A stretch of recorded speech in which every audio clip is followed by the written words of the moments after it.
everyone. Welcome to another lecture of engineering statics, and today we are going to start today's lecture about moment. And this is going to be an introductory lecture in order to understand the basic definition, the basic concept and idea of what moment is. And by the end of today's lecture, you'll be able to solve different sort of numerical problems under the category of moment. So without any further ado, let's start today's lecture. Okay, so basically what moment is nothing but just a kind of, you can say, a rotational impact that is being produced in any object or in any body or any system under the influence of some external force, right? So moment is basically a tendency to rotate a body about any particular axis. For example, for the purpose at hand, if you look closely to this picture, this is a pipe, right? And this is a wrench. So if a force is being applied on this wrench, so in response of this applied force, this wrench will produce a rotating impact in this pipe. And if I apply more force, so consequently, the more rotational impact will be produced in this body. For the purpose at hand, this is a pipe.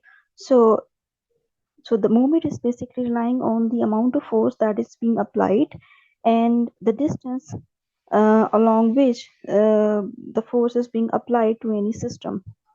So if we go in more detail of the moment, so what is rule of thumb? That if you curl your hand as shown in this figure, so your curling of finger will represent the direction of the force and the thumb will point out in the direction of movement like this. See, so the moment that is being produced under the influence of some external force, it will always be orthogonal or perpendicular to the plane in which force is being applied. So you may use any of the convention as mentioned in this slide, whether you can take counterclockwise moment as positive and clockwise moment as negative, or vice versa, which means you may take counterclockwise as negative and clockwise as positive. So both of the conventions may be used. So what's more important in finding a moment is that, as I already told you, that moment is basically the product of the force that is being applied and this d. This is not an ordinary distance. This is basically moment arm, and a moment arm has always to be an orthogonal or perpendicular distance from the point about which you are interested to find out the moment. For example, let's suppose if I say that you have to find out the moment about this point A, right? And you have a point of application of force somewhere right here. See? So the line of the action of this force would be something like this. If I draw the line of action of the force, it would be something like this. So the distance between the line of the action that is being passing through this point of application of this force to the point about which you have to find out the moment. This perpendicular orthogonal distance would be known as moment arm, and this is what you have to multiply the external applied force with that moment arm in order to find out the moment. So one thing that you need to be understood that this D, or somewhere in some books you will see the notation as R.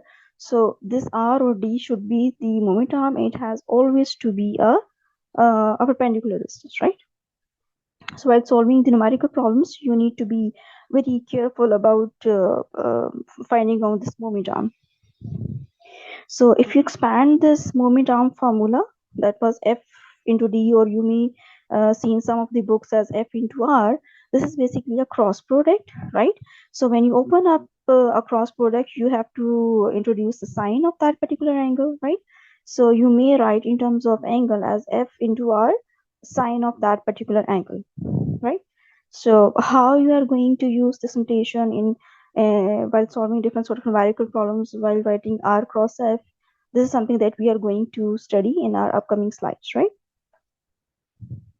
Because there is a proper rule of thumb in order to open up this cross product. So we are going to see this concept in a bit detail in our upcoming slides. So here it is. So let's say you have a problem like this where you have some external force, because the curling of the finger denotes the direction of the force, and obviously, as I already told you, that the consequently produced moment will always be perpendicular to the plane. So what you need to be remembered is that please look closely to this picture. You need to follow this convention, right? This is an anti-clockwise rotational direction. So whenever you have to multiply I cross j, you will get a positive k, right?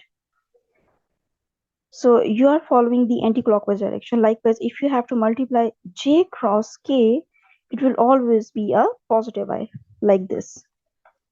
Likewise, if you have to multiply k cross I, you have to get plus j. But what if I ask you to multiply I cross k, which means now you are moving. Let me just erase all this so that I can explain you the converse of this. Okay. So previously we have discussed the anti-clockwise, yeah, counterclockwise direction, right? But let's say I ask you to find out the clockwise direction. So in this case, let's suppose if I ask you to multiply I cross k, the clockwise direction, so you will get a negative j, something like this. So this is what you need to be remembered while solving the numerical problems, that whenever you come across a situation where you have a force component or the moment arm component along the I-axis, right, and along the J-axis, so the cross product of I cross J will always give you K. And if you are going in the other way around, the opposite direction, for example, I cross K, then you have to write minus times J. See, so this is something that you need to be remembered by solving the numerical problems to find out the moment.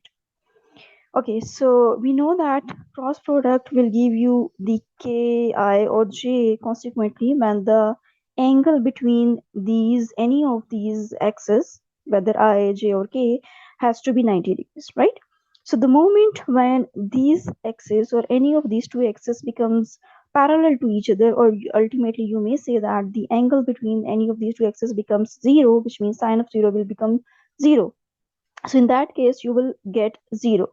So I cross I, which means if let's suppose I say that this is x-axis, right, as mentioned on the screen or on the slide, the unit vector along the x-axis is I. See, so if you get another axis parallel to this x-axis, so both of the axes will make 0 angle, right? So sine of 0 will give you 0. So I cross I will always give you 0. Likewise, same strategy applies to j cross j, k cross k. See, so in case of cross product, the cross product between any of the same axes, or you may say that any of the parallel axes, will always give you 0. So it's a must-have condition that they both should be of different. For example, I cross j or j cross I, or k cross I or j cross k, or something like this. See, so this is something that you need to be very careful about while solving the numerical problems. Okay, so let's have a look on this numerical problem. So I'm gonna read what this problem statement says. So it says that you have to calculate the magnitude of the moment about the base point O of the 600 Newton force. So this is base point O, right? You have been asked to find out the moment about this base point O, and but you have been given a force having magnitude of 600 Newton force. So this is the force having a magnitude of 600 newtons, and you have always been given the direction as well, which is 40 degrees. So this means that you have to find out the resolution of this force. You cannot simply solve by multiplying the 600 Newton force with the moment arm, right? So now you have the force which is being inclined, and the angle of inclination is also been given, that is 40 degrees. So let's see how you're going to resolve this 600 Newton force into its consequent components. Okay, so this is the picture that was given to you in the question, right? So this is the consequent picture that you have to draw, and you have to resolve the 600 Newton force into its components. So you may see that this is the 600 Newton force. So this component, if I take this as your, by default standard axis. So this is your x-axis and this one is your y-axis. So the component that is being resolved along the x-axis, it is basically the 600 cosine of that angle, and we already know that the angle is being provided to us is 40 degrees. See, so the component of the 600 Newton force along the x-axis may be written as 600 cosine of 40 degrees, right? Okay, that was one component of this force. So if I ask you to resolve this component of the 600 Newton force along the y-axis, so it could be 600 sine of that angle, which is 40 degrees, right? So now you have the forces along both of the axes, x-axis and y-axis. What else you need in order to find the moment is the moment arm, right? So what you need to do is, now you have actually two components. So ultimately you have to multiply these two components with two moment arms in order to find out the cumulative impact of the force about this point O to find out the moment. See, so let's start solving for this. Let me just first raise all this so that I can explain with more comfort. Okay, so let's start with this, the force component that was along the x-axis. So this is 600 cosine of 40. So now if you draw the line of action of this force, it would be something like this. If I draw this dashed line, right? So this is the direction of the force. Now you have to look very closely that what is the moment arm distance. Okay, so what I have told you, that moment arm distance has to be the perpendicular or orthogonal distance from the point about which you have to find out the moment and to the point of application of the force.